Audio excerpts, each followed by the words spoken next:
just put the gun down before you kill someone.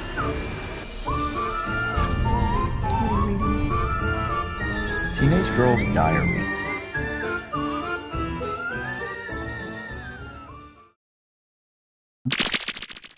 Hello and welcome to another Dollar Store Drive-In. I'm your host, Laura. I'm Joel. And we're the Newly Dads. And thank you very much for joining us again for another fun-filled week of us discussing a movie. If this is your first time watching, welcome. We do record out of our house. Sometimes you'll hear weird dog sounds. Just wanted to let you know that. You can also catch this on our podcast. So once we record it, we usually will air it, and then the next day you'll be able to listen to it on whatever podcasting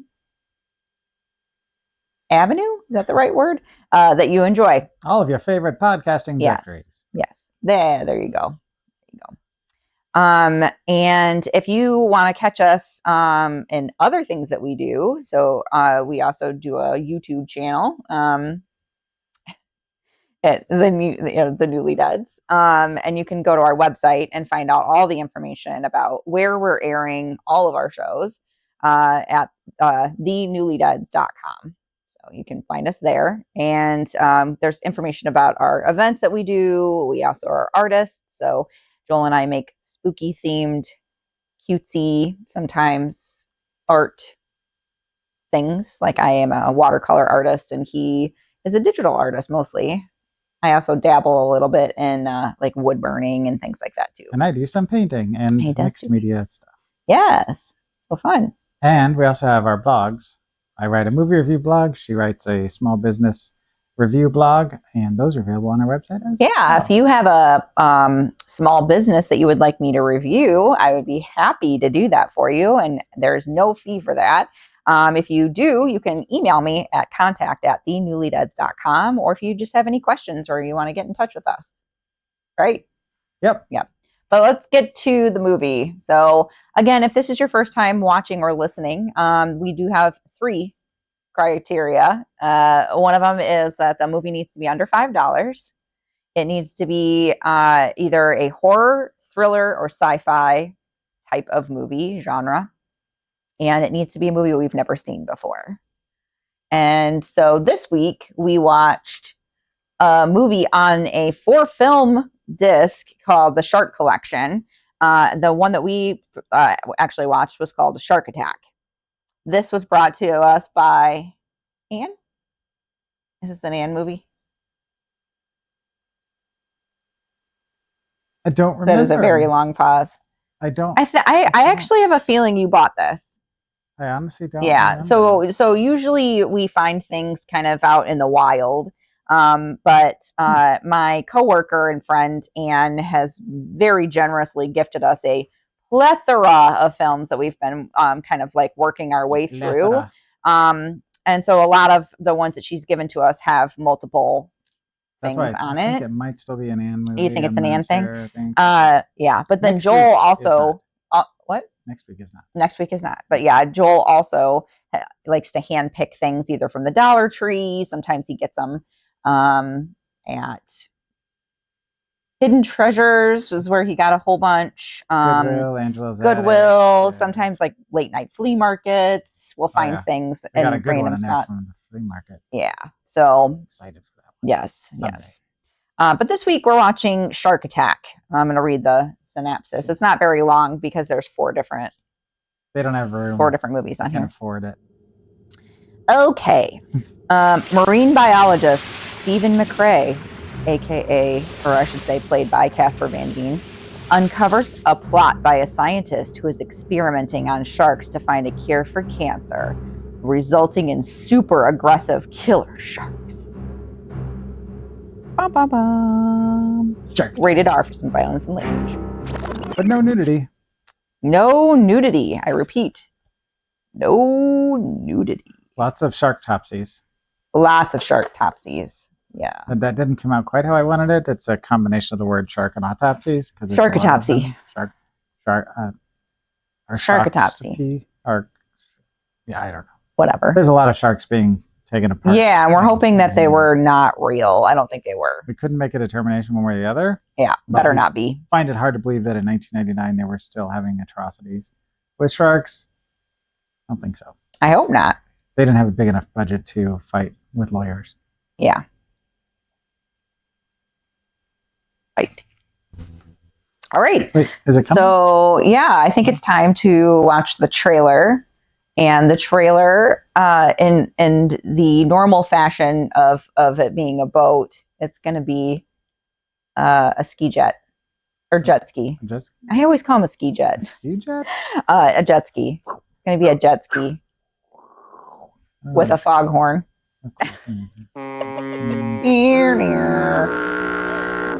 Excuse me. Oh, man. Choking myself up here. So it's coming from that direction. Okay. All right. So we're going to play the trailer for you so you can take a little peek at Shark Attack, and we'll be right back. In an island paradise, doctors search to find a cure for cancer, and the deadliest creature in the sea could hold the key.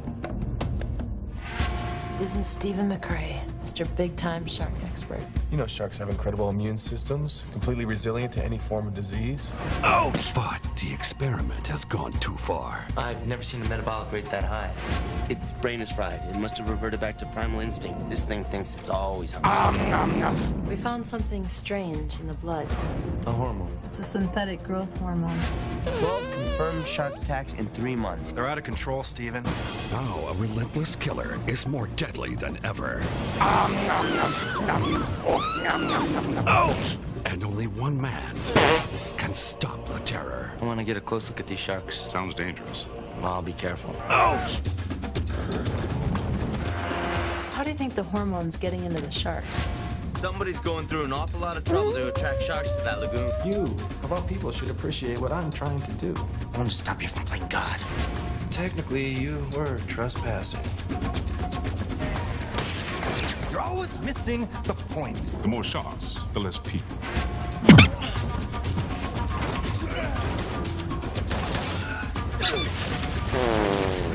Casper Van Dien, Ernie Hudson, in a terrifying journey straight into the jaws of hell. Shark Attack.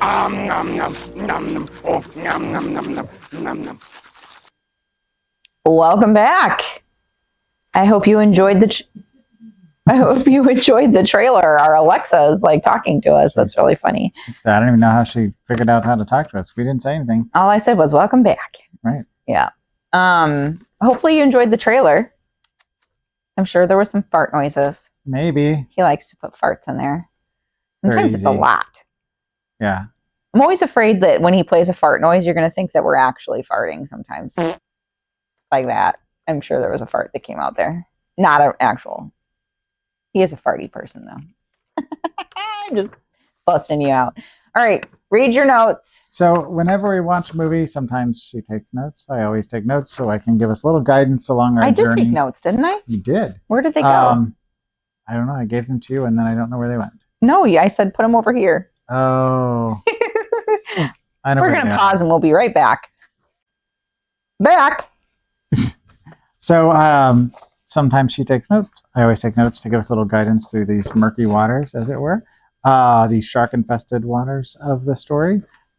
So I also draw pictures, which in this case I drew a bunch of little pictures that I'm not real proud of, but here they are. They're cute. So I drew a shark fin, and I drew Drippy nose. drippy nose, and I wrote nasal.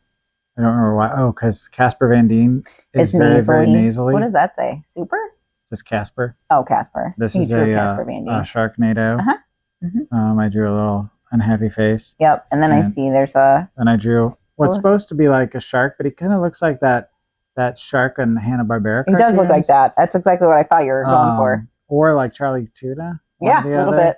But he's supposed to be a cute shark, and you just said hi. That's all I Yeah. see. He said, hi. I drew something, and you might be able to see this Oh, you because probably it's could pretty be. big. Yeah. It says it's a me attack, and then Oh, there's no. there's a little fish saying "oh no," and then there's a chum bucket. just like on SpongeBob SquarePants. A bucket of chum. Which my wife has SpongeBob SquarePants shoes. I do. He's Maybe the I'll wear eternal them. optimist. Maybe I'll wear them someday and you can see them. They're very cute. I love SpongeBob. Yeah. Okay. All right, so Shark Attack is from 1999, currently sitting at 3.4 out of 10 on the Internet Movie Database. My Home Away from Home. So this was directed by Bob Misiorowski. Misiorowski. It's hard to say. Who also is known for the films Blink of an Eye. Just one eye. Oh, that's more of a wink of an eye. Panic, Not at the Disco, and not the one with William H. Macy. And a movie called Derailed. They said derailed. Derailed. Like it's a different kind of movie. This was written by two blokes. The first one's name is Scott Devine, who is known for Shark Attack 2, Shark Attack 3, Megalodon, and something called Space Travel is Groovy, with an exclamation point. It is groovy. Markiplier seems to think it. Yeah, it's so cool. This was also written by William Hook. That is Hooke. I guess it could be Hooky or Hookah. Who is also known for Shark Attack 2, Shark Attack 3, Megalodon, and The Making of Spy Game. Which, Spy Game, I believe, is a movie, and they did the making of it, maybe? I don't know. I'll put it up here. I could be wrong. I remember I wrote it in there because there was something I wanted to say about it, and I don't know what that was. So the stars won Casper Van Dien, the very fancy-haired dude in the movie, who was known for the Omega Code, which is one of the multiple reiterations of the Omega Man. I believe, maybe, I want to say it's a version of it. I don't remember, though. Skeleton Man, which looks like a Hollow Man kind of ripoff. Skeleton Man. Casper Van Dien is Skeleton Man. And he was in Dracula 3000, which sounds probably cooler than it was. I don't have anything against Casper Van Dien. I didn't mention his biggest role, which is the reason I know Casper Van Dien. But if you know, you know. This also stars one Ernie Hudson in his scenery-chewing finest, who is known for a little movie that came out one summer that just kind of gone in a flash called Ghostbusters. I don't know if anybody saw it. You may have seen it, maybe. I don't know. Ghostbusters? And then this action movie that kind of was, I think, a direct-to-video thing, The Crow, I think is what it was called. It was just some little indie film. Yeah, no sequels or nothing. It just kind of came and went. And he was in Hood of Horror. He actually did a few different horror movies, I want to say, but that one is, I believe, an anthology, kind of like Tales from the Hood. I think it was also another spin-off of like a spoof. Not spoof. It wasn't funny necessarily. I mean, it was kind of funny, but kind of like Tales from the Crypt. But anyway, that is all I'm going to talk about as far as that goes. So at this point, my lovely wife turns to me and says, "What did you think?" And now we get into the real meat and potatoes of this show. We don't eat meat anymore. No, so it's just the potato and the potatoes of the show. It's just the fake meat and potatoes. It's the beef and potatoes. The beef. Beef. So the first thing I wrote, because this must have been, I don't know how early on this was in Casper Van Dien's career, but he was very wooden and very phone it in kind of thing going on. Like he was there, but he wasn't really there. Mm-hmm. So I wrote, look at him go, he's acting. Because that's what I felt like. They wound him up and he just kind of was. Look at him go. I wrote the word nasal and I drew the nose because he was very nasally in this. And he always has kind of a nasally tone. I sound like Squidward kind of at the moment. SpongeBob. Meh. A lot of SpongeBob in here. It is an underwater movie. True. But yeah, he's very nasally. It was an odd thing that in 1999, I mean, smoking was still kind of a thing. It's kind of now went to vaping and then kind of now is just very, like, not very many people seem to smoke anymore. Mm-hmm. But in this movie, they were smoking in the boys' lab. Like, they were in the lab with the shark stuff, just puffing away. Only 2 characters were smoking, but they were smoking a lot. and not because they were on fire. And Joel was really smart because I was like, that guy's smoking inside. And then Joel said, usually if you're smoking, you're a bad guy. Especially at this point in And time. then I was like, but he's a scientist. And then I forgot what the synopsis was. And I was like, oh, yeah. After I just reread it, he was the scientist. But if you go back to like the 40s and the 50s, you know, and everybody's smoking, you couldn't make that assumption.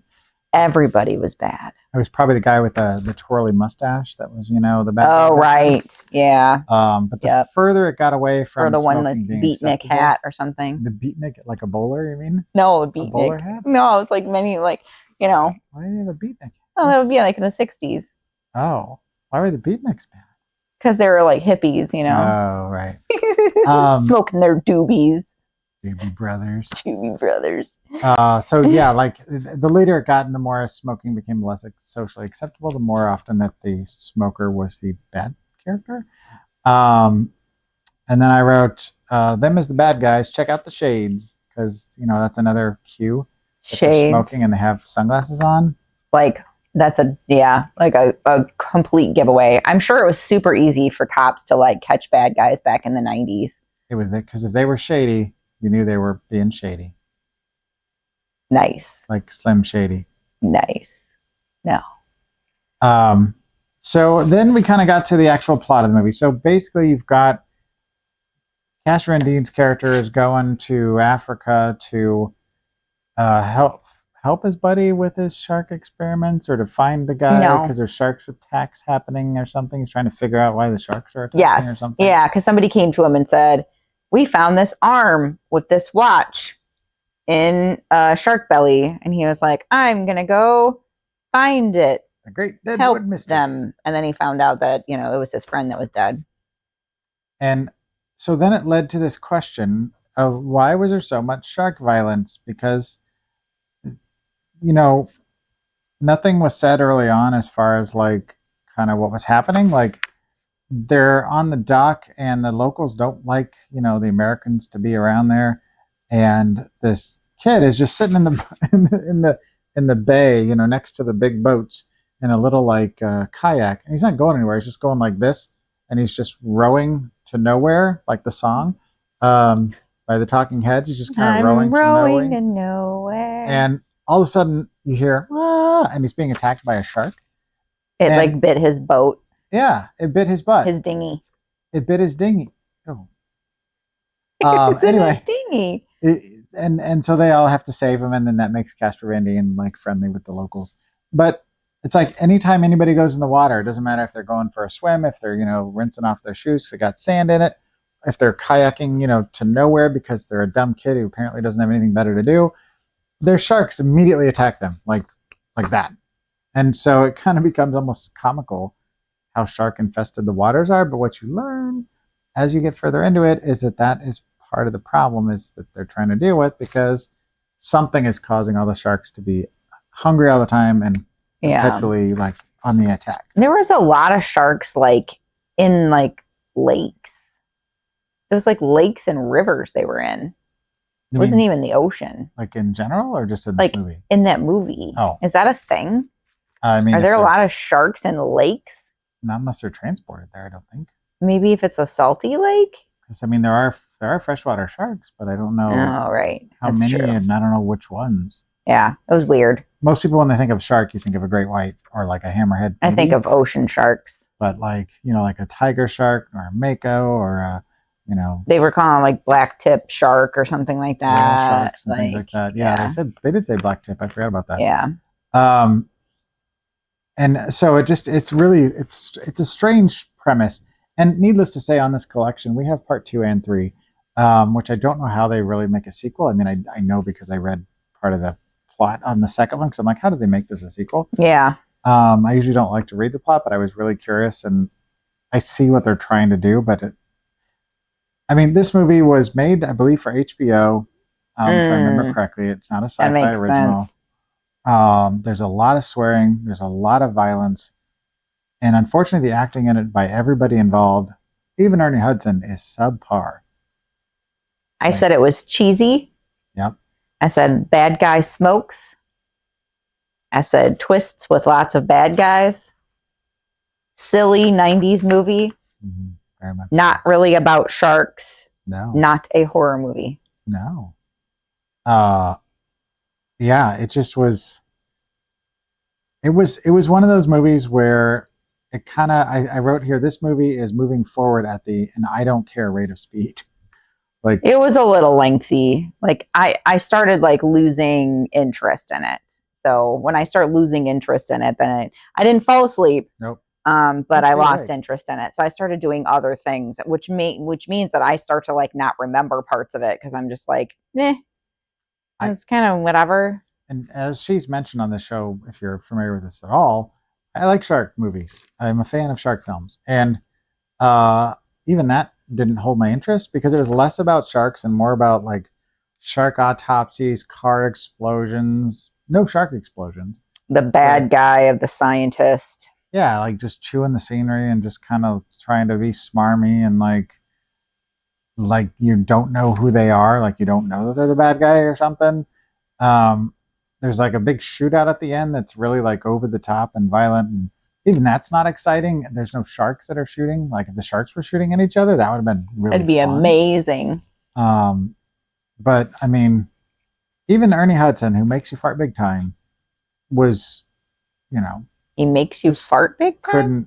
couldn't hold it together. The Crow, when he's sitting with Oh. Sarah, and he's like, you want onions or onions on They there? make And you she's fart like, big no, time. they make you fart big time. And he's right, Maybe that's why you're farty. because I love onions and I eat them all the time. No, it's Mhm. just because I'm Farty. just it's biological. It's just my. So yeah, I don't know how they did it, but they made a shark movie uninteresting, and I'm honestly not looking forward to the sequels because at some point we're going to continue with this set, and that means part 2 and part 3 are in the pipeline, and I'm hoping that they get better, but I have a feeling that and the 4th shark movie on here apparently is not tied to it. It's a different shark movie. Yeah, that's weird. It's Shark Zone. Get in the zone, Sharkle Zone. Weird. They're just like throwing that in there. Well, they wanted 4 movies. They've made the cover art, and then they're like, "What 4 movies can we get?" Oh, get Shark 1, 2, and 3, and then like, Crap. we didn't plan that. That's just how we are. Crap. So I mean, ultimately, but I don't know that I have anything else to say other than Yeah. So what would you give it out of buckets of chum? yeah. See, we almost did it again. Well, Actually, I just said chum. I didn't say buckets of chum. I literally said out of chum. Because there was a lot of sharks that were shark violence, and I feel bad for the sharks. I'll give it a 0.25 out of 5 because I feel bad for the sharks, and I hope none of them were actually hurt. I gave it a 0. But wow, this was not sad. It's an unfortunate thing. At least it's not a negative. No, at least it's above board. We had a negative 10 before, didn't we? Mm-hmm. Yeah. That was the worst of all time. But it's they could have. They had so much potential with the people involved and the premise and everything, and they just like screwed the flushed pooch. it away. Isn't that what it's called? Yeah, but I'm just saying. Gross. What? Yeah. Where did that saying come from? Okay, so if they don't want to watch this, what should they watch, Joel? Any other shark movie, especially Sharknado? No, I'm gonna recommend something I haven't recommended before because that's what I always try and strive for. But something that has nothing to do with the plot of this movie, but it's an example of what I consider a good shark film. I'm going with 2003's Open Water, starring the lovely Blanchard Ryan, which was a low-budget film shot on like SVHS kind of thing with basically 2 leads out on the open water floating for the entire hour and a half of the movie. Yep. Because they are on their like honeymoon, I believe, and they go out on this boat, or they're going to get married. I forget. They're a couple, but they're out and they're like a couple that's in trouble, like they're struggling or something. Anyway, they go out on a boat. They're doing their dive, and then the boat miscounts and leaves them behind, and then they have no way to get back, and they're stuck in a cove. They're stuck out in the middle of water. Nope, there's no ground or. I thought they were in the cove. Nope, You're thinking of the Blake Lively film. Oh yeah, that's what I was thinking of. It's on the Sorry. shelf as well, which is also a really good shark movie. Yeah. I'll save that one for another day. I can't remember what it's called. Yeah. I'll put it here. But anyway, Mhm. yeah, they're stuck out in the water with nowhere to like. They're just pedaling water. Oh, that's And then all of a sudden a shark shows up, and because one of them is injured, and then it just kind of goes from there. It's a terrifying concept because it's like my worst nightmare. And they made sequels that are okay. The second one is okay. The third one, anyway. So, that would be terrifying. Open water, yeah. Being stuck out in the middle of nowhere with nothing but like one life inner tube thing, whatever you call it, life preserver. That sounds Type terrifying. thing, and that's it. It is. It's Like, scary. I think there's chills. I feel like there's something. Or no, maybe it's just their life vests is the only thing they have. Anyway, It's like that one movie where she's up on the pole, you know? Fall. Yeah, Fall. It's kind of like Fall, but without the Fall. But in there's the water. There's no animals. But it's in the water. Yes, there are. What's there? There's like birds and stuff that were attacking them. Was there birds? Yeah. They got hurt up there, remember? Yeah, was there like a vulture or something? Like Yeah. that? They kept Or trying hawk to eat or her. falcon or Yeah. something? Yep. That movie's also terrifying. 'Cause I Oh don't my like birds. god. Okay, so what are we watching next week? From the big box of fun. Oh, I'm gonna blow knocked it this up. over. From the big box of fun. This is not an Anne movie for once. For once. Yeah, Oh, because I I know. can't But thank you, blow Anne. this up. I'm gonna gently put this away. Enjoy. Okay. Shimmer. From 2021. Shimmer. Wow. A light so bright it kills on sight. You chose this? Yeah, it looked like it would be something different. Are you afraid of the light? No.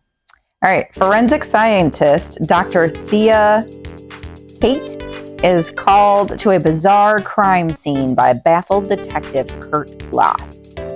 What she thought was the scene of a murder turns out to be something more terrifying. The body of the victim is devoid of all moisture and looks like broken glass. The victim's widow claims the killer is in the light. Soon, deaths are stacking up, and the pressure is on for Dr. Thea Kate to unearth the truth. It becomes apparent that the true hunter is shimmering in the light. Sounds like a horror movie to me. Yeah, it's creepy. Um, It looks like maybe an insect kind of thing. and I also looked at the cover. I didn't look because I never like to know too much. I just like to make sure that it's something that falls in the criteria. It's like a deer in headlight kind of thing. I don't know, but the guy on the cover looked like Frank Grillo. It's not Frank Grillo. I love Frank Grillo. It's only Frank Grillo if you'd like to Be your friend. be my friend. She looks familiar. She looks like she has a gun. I think I know her from something. She lives down the street. Maybe. But yeah, that's kind of how I ended up picking that one. So it's a nice change of pace, All right. but it's pretty modern. I'm excited about that. Ooh, that's a bad sign. Oh, When I get yeah. excited, I usually end up I know. being disappointed.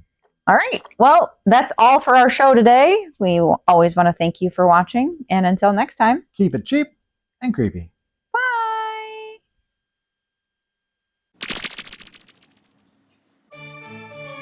Go look after your mother and sister. Where are you going? We gotta finish this.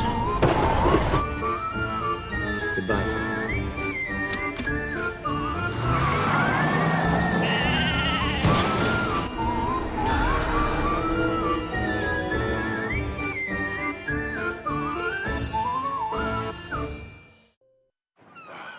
Cigarette.